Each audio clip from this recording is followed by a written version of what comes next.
जय गुरुदेव। बात अयोध्या के सरयू तट पर आयोजित प्रथम सतयुग आगमन साकेत महायज्ञ के समय की है। सरयू की बालू से नदी का किनारा काफ़ी दूर तक पाट दिया गया था। घाट के किनारे आम लोगों की सुविधाजनक पहुँच के दृष्टिगत व्यवस्था बनाई गई थी। कलश लेकर देवियों ने 3/4 नदी का भाग पार कर लिया था। परम पूज्य स्वामी जी महाराज ने कहा कि बस करो देवियों, सरयू महारानी की मर्यादा बनी रहने दो, नहीं तो यदि तुमने पूरी नदी पार कर ली तो सरयू महारानी की महिमा घट जाएगी। बस वहीं से लौट आओ।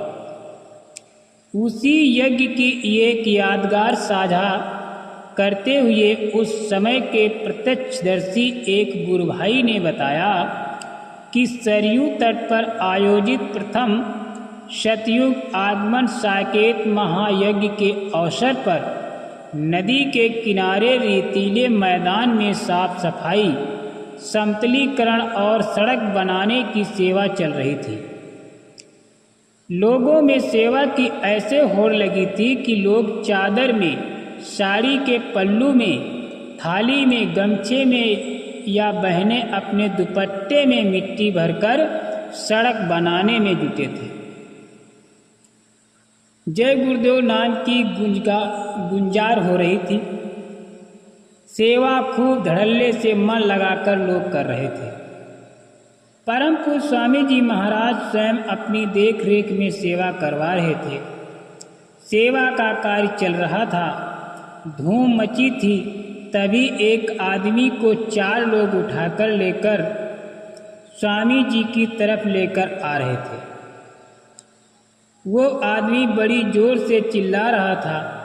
उसके पेट में भारी दर्द उठ रहा था। वो बहुत परेशान था, दहाड़े मार कर रो रहा था। बहुत जोर से वो छटपटा रहा था। उसकी रुलाई देखकर सब लोग हैरान थे। जब उस दर्द से परेशान व्यक्ति को लेकर लोग परम पूज्य स्वामी जी महाराज के पास आए तो स्वामी जी ने उसकी हालत देखकर पूछा कि कहाँ दर्द हो रहा है। उसने कहा कि पेट में बर्दाश्त नहीं हो रहा, लगता है कि पेट फट जाएगा, स्वामी जी दया करिए।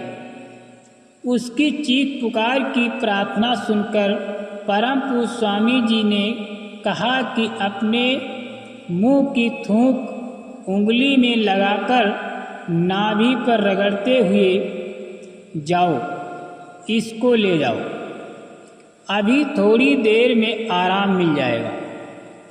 स्वामी जी के कथनानुसार उस व्यक्ति ने अपने मुख की थूक व लार उंगली में लगाकर नाभि पर रगड़ना शुरू किया। लेकर आए लोग उसको इस क्रिया को करते करते वापस ले चले। 100-200 मीटर की दूरी पर गए होंगे तो उसे जमीन पर उतार दिया। वो अपने आप ऐसे चलने लगा जैसे कि उसे कुछ हुआ भी नहीं। पहले की दशा और अब की दशा में जमीन आसमान का फर्क हो गया। वो पूर्ण स्वस्थ लग रहा था।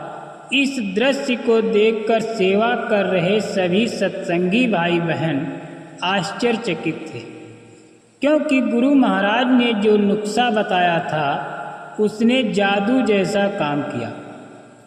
पेट दर्द से बेहाल सत्संगी भाई का दर्द कफूर हो गया।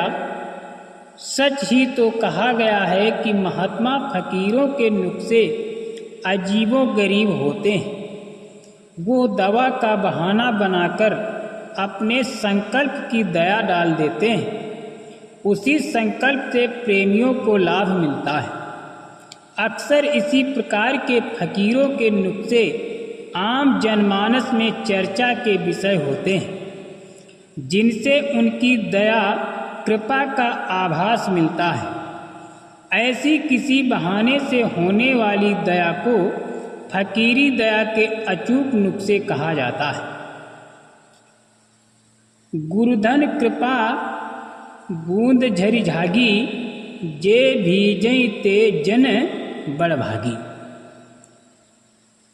ये सत्संग वचन दूरदर्शी आवाज मासिक पत्रिका 1 जून 2024 पृष्ठ नंबर 30 में अंकित हैं। उससे ये दृष्टांत लिया गया है। जय गुरुदेव।